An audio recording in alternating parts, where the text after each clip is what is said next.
रहस्यमयी दुल्हन भाग 3।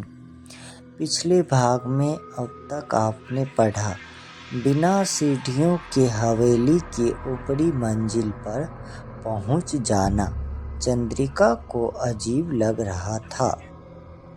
उसे यह भी याद आता है कि गृह प्रवेश के समय उसने एक छोटे से मकान में एक कदम रखा था, लेकिन अब वह एक बड़ी सी हवेली में थी।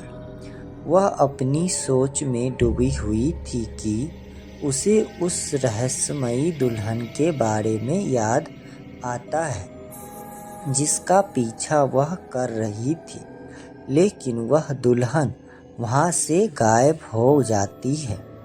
उसकी सास दर्शना उसे वहां देख लेती है। चंद्रिका उन्हें अपने साथ हुई घटना के बारे में बताना चाहती है, लेकिन वहां सब कुछ पहले जैसा हो जाता है। दर्शना देवी चंद्रिका को वहां भटकने के लिए डांटती है और अपनी विश्वास पात्र सेवक त्रिपला को चंद्रिका की सेवा में लगा देती है। अब आगे चंद्रिका त्रिपला के साथ अपने कमरे में आती है तो उसे याद आता है कि जब वह उस दुल्हन को पीछा कर रही थी तब वह दरवाजे से ही निकली थी, और इसी बीच जब दर्शना देवी उसके पास आई थी तो वह अपने कमरे के पीछे की बालकनी में खड़ी थी। वह बालकनी में कैसे आ सकती थी?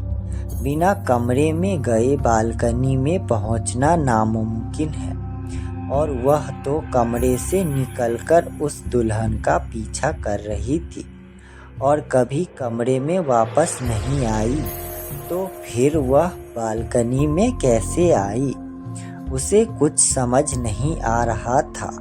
इसके आगे चंद्रिका कुछ सोच पाती कि तभी त्रिपला की आवाज आई, आइए बहुरानी, आराम कर लीजिए, थोड़ी ही देर में सुबह होने वाली है।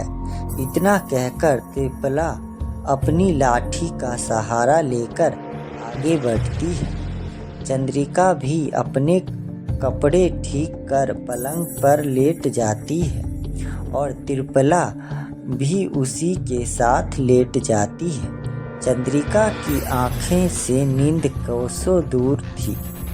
वह यही सोच रही थी कि जो कुछ भी उसने देखा और महसूस किया वह सब उसका वहम था या सच। क्या सच में कोई और दुल्हन उसके कमरे में थी? क्या उसने वाकई किसी का पीछा किया था? यही सब सोचते सोचते चंद्रिका ने त्रिपला की ओर देखा। त्रिपला सो चुकी थी, लेकिन उसके चेहरे पर अभी भी घूंघट पड़ा हुआ था। चंद्रिका को यह बात बहुत अजीब लगी, लेकिन चंद्रिका की त्रिपला का घूंघट उठाने की हिम्मत नहीं हो रही थी। कुछ देर बाद चंद्रिका को भी नींद आ जाती है। सुबह हो चुकी थी और चंद्रिका अपने कमरे में तैयार हो रही थी। उसने आज हरे रंग की साड़ी पहनी थी और बालों में फूलों का गजरा लगाया था। आज वह शेखर को देखने के लिए भी बहुत खुश और बेचैन थी। अभी वह आईने में देखकर सुंदर लग ही रही थी कि उसे कमरे में झांकती हुई एक परछाई दिखाई दी।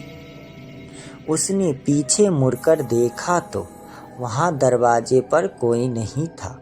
इसे अपना वहम समझकर चंद्रिका फिर से आईने में देखते हुए सिंदूर लगाने जा रही थी कि उसे फिर से आईने में वही परछाई दिखाई दी। चंद्रिका बुरी तरह घबरा गई। उसने सिंदूर की डिबिया को नीचे रखा और भागते हुए दरवाजे पर पहुंची। उसने इधर से उधर मुंह घुमाकर देखा, लेकिन वहां पर कोई नहीं था। भागकर आने की वजह से उसकी धड़कनें तेज हो गई थी। उसने गहरी सांस ली और दरवाज़ा बंद करने लगी। जैसे ही वह दरवाज़ा बंद करके मुड़ी, उसकी चीख निकल गई। सामने त्रिपला खड़ी थी, चेहरे पर वही घूंघट, हाथों में वही लाठी। और त्रिपला, काकी, आप यहाँ कब आई? अभी तो आप यहाँ नहीं थी, चंद्रिका ने एक सांस में पूछ लिया। जब आपको दरवाज़ा खुला हुआ था, हम तो तभी आए थे बहुरानी जी, आपने देखा ही नहीं। वैसे आप दरवाजे पर किसे ढूंढ रही थी बहुरानी? त्रिपला ने जैसे वेब भरे शब्द में पूछा।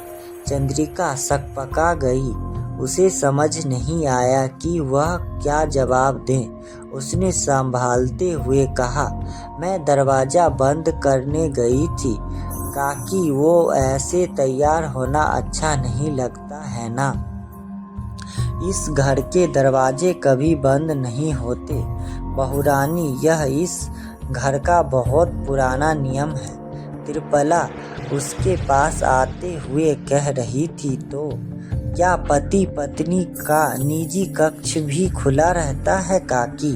चंद्रिका ने सुकचाते हुए पूछा। उसे अब घबराहट हो रही थी।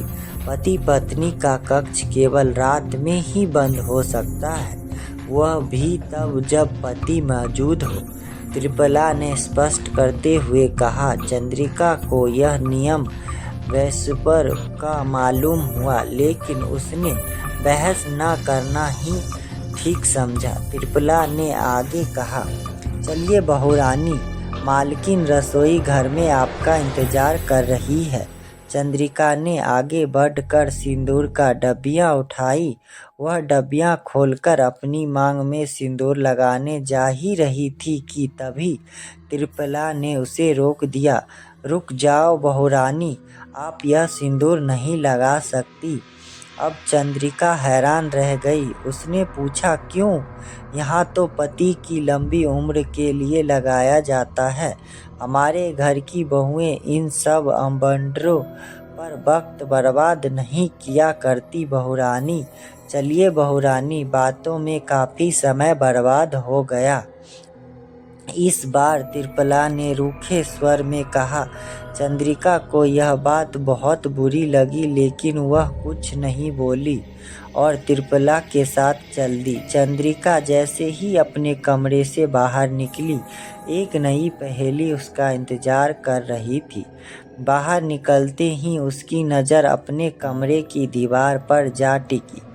दीवारों पर एक बारीक नक्काशी वाली चित्र टुकड़ों में बना हुआ था।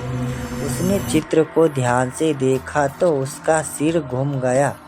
उसके साथ कल रात को जो कुछ भी हुआ था, गृह प्रवेश से लेकर त्रिपला के साथ सोने तक, हर एक घटना उस चित्र में साफ उकेरी गई थी। यह कैसे हो सकता है? यह तो कल रात की पूरी घटना को दीवार पर बनाया गया है। इतनी जल्दी इसे बनाना नामुमकिन है। और मैं त्रिपला काकी के साथ कमरे में ही सो रही थी। अगर यह चित्र रात में बनाया गया हो तो किसने बनाया है? और हम दोनों में से किसी का कोई आवाज़ क्यों नहीं आई? क्या हुआ बहुरानी, क्या देख रही हो? त्रिपला के सवाल से चंद्रिका अपनी सोच से बाहर आई। नेक्स्ट पार्ट देखने के लिए आप हमारी YouTube चैनल को सब्सक्राइब